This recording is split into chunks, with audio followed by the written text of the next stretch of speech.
Et dans tous les endroits où il était, dans les villages, les villes et les champs, on déposait les infirmes sur les places. Il le suppliait de leur laisser toucher ne serait-ce qu'une frange de son manteau, et tous ceux qui la touchèrent étaient sauvés.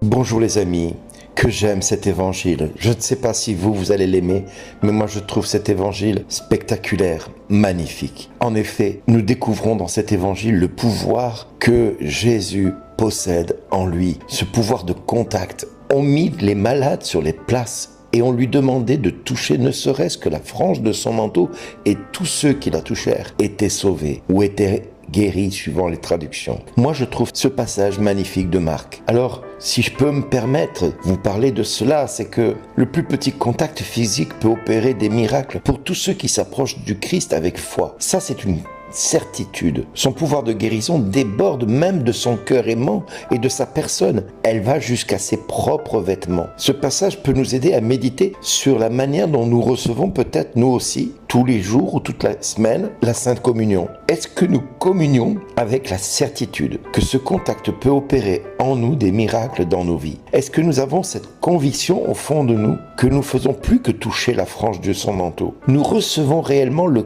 corps du Christ dans nos corps, plus qu'une simple guérison de nos maladies physiques ou spirituelles. La communion vient guérir nos âmes. Elle vient guérir tout ce qui en nous sépare encore de l'amour de Dieu. En fin de compte, la communion que nous recevons est un moment unique dans l'histoire de l'humanité. Rendez-vous compte, Jésus, depuis plus de 2026 ans, on va dire ça comme ça, il apporte à l'Église tout entière son corps. Il donne son corps à l'Église. Il ne laisse pas que toucher la frange de son manteau, il se donne lui-même. Imaginez ce qui se passe dans nos cœurs, dans nos corps, quand nous recevons le corps de Christ. Mais avons-nous conscience de ce miracle incommensurable que nous recevons par la main des prêtres, qui eux-mêmes ne croient pas parfois à la guérison? Jésus fait bien plus qu'eux. Jésus fait bien plus que nous. Jésus fait bien plus que toute l'humanité tout entière réunie. Il apporte la guérison par ce petit morceau d'hostie que nous recevons dans nos corps. Pour ceux qui sont enchaînés à une maladie, pour ceux qui sont enchaînés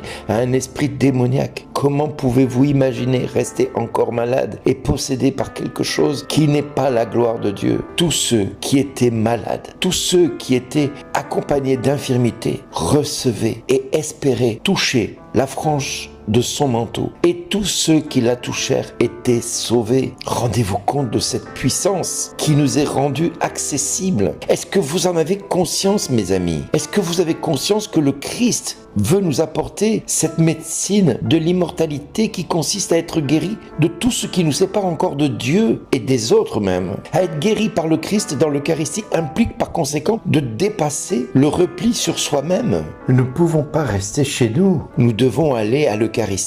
Nous ne pouvons pas rester seuls parce que Jésus nous invite à recevoir son corps pour ne plus être seul, pour faire partie de son corps. Et en faisant partie de son corps, je suis peut-être la main gauche, mon voisin la main droite, et ainsi de suite. Nous faisons tous partie de ce corps du Christ en recevant son corps à lui. Même ceux qui se sont séparés de l'Église catholique, malheureusement pour eux, ils pensent pouvoir vivre loin du corps de Dieu. C'est une erreur. Alors, la grâce est assez grande pour Dieu d'être capable d'aller chercher les brebis perdues. Mais soyons sûrs d'une chose, se nourrir du Christ est le chemin pour ne pas demeurer indifférent à la souffrance des autres. Mais également, se nourrir du Christ, c'est le chemin pour ne pas penser que nous ne sommes pas aimés de Dieu. Penser que le Christ soit loin de nous alors qu'il se donne dans l'Eucharistie, c'est penser que Dieu a mal fait les choses. Non, Jésus se donne à chacun de nous dans chaque Eucharistie. Il ne s'agit pas d'avoir une spiritualité religieuse qui se contente à recevoir un morceau d'hostie, le corps du Christ, amen.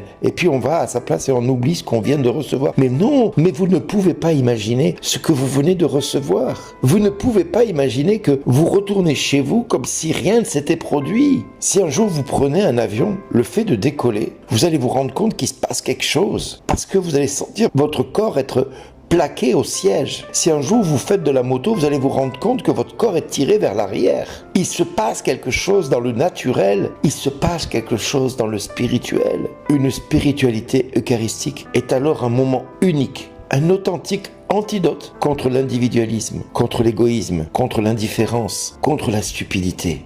Oui, la stupidité que de penser que nous avons un Dieu qui est loin de nous et qui va caractériser souvent la vie quotidienne de beaucoup d'entre nous. L'Eucharistie, elle nous pousse à redécouvrir la gratuité du don de Dieu. Dieu n'a pas attendu que tu sois saint pour se livrer. Dieu n'a pas attendu que tu sois parfait pour qu'il se donne à la croix. Dieu n'a pas attendu que tu sois digne de lui pour mourir à la croix. Dieu n'a pas attendu que tu sois sans péché pour mourir pour tes péchés. Dieu n'a pas attendu pour venir à toi. Non, il apporte avec son Eucharistie toutes les solutions à tous tes problèmes. Il est la solution de toutes les solutions que tu recherches dans maintes et maintes choses. Inutile d'attendre d'un homme ce que tu peux recevoir de Dieu lui-même. Pourquoi attendre des hommes ou de l'humanité des solutions que Dieu lui-même peut te porter? Redécouvrir la gratuité de l'Eucharistie, c'est la possibilité de se donner la grâce de voir agir Jésus dans sa vie. Comme tous ceux qui furent guéris de leur maladie en touchant ses vêtements, nous pouvons nous aussi être guéris de tout ce qui nous sépare de Dieu, de tout ce qui nous rend addicts, de tout ce qui nous empêche d'être libres, de tout ce qui nous empêche de vivre avec d'autres. Recevoir l'Eucharistie, c'est plus que toucher ses vêtements. Recevoir l'Eucharistie, c'est accepter que Jésus vienne me guérir de mon égoïsme, de mon indifférence, de mon individualisme, de mon isolement, de ma souffrance, de ma maladie, de mon infirmité, de mon esprit habité par des esprits méchants. En recevant Jésus eucharistique, je reçois mon Seigneur et mon Dieu. Qu'ai-je donc fait pour mériter cela? Rien. Juste tendre les mains et ouvrir la bouche. Et Dieu se donne et opère le miracle dans ta vie, mon ami. Quelle que soit ta souffrance, Christ lui-même est tout pour chacun de nous. Si tu es opprimé par l'injustice, il est ta justice. Si tu es opprimé par la souffrance, il est ta guérison. Si tu as besoin d'aide, il est la force. Si tu as peur de la mort, il est la vie. Si tu as envie de mourir, il t'apporte l'espérance.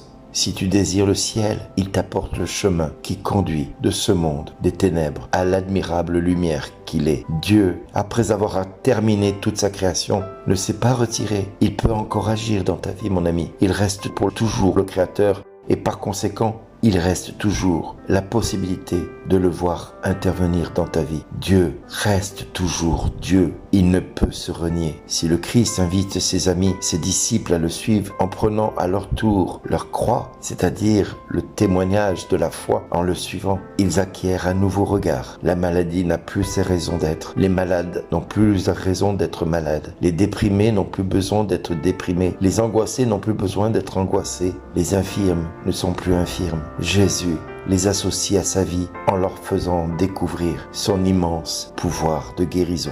Va, mon enfant, va, mon ami, à l'Eucharistie et reçois ta guérison, ta délivrance, ta paix, ta joie et l'amour de Dieu. Ce que Dieu veut faire dans ta vie, il veut le faire pour le pays que nous avons, la France. Prions pour notre pays et espérons le même miracle dans notre vie, mais dans notre pays également.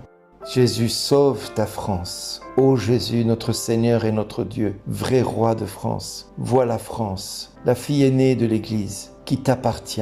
Tu l'avais confiée à tes plus chers amis, Marthe, Marie-Madeleine et Lazare. Mais l'ennemi est venu et a voulu te chasser de chez toi. Et nous ne savons plus que faire, ni comment nous en débarrasser. Alors Jésus, toi le fils de Marie, toi qui as si souvent envoyé Marie visiter ta France, nous te le demandons comme avec les marchands du temple, prends ton fouet et expulse à tout jamais l'immonde franc-maçonnerie qui tente de régner et d'étouffer ce pays qui est tien. Chasse les démons et les œuvres de la Révolution française qui ont semé la terreur, le mensonge et l'iniquité. Brise nos lourdes chaînes, nous t'en prions Jésus, casse le joug de tous nos oppresseurs et des tyrans qui nous gouvernent.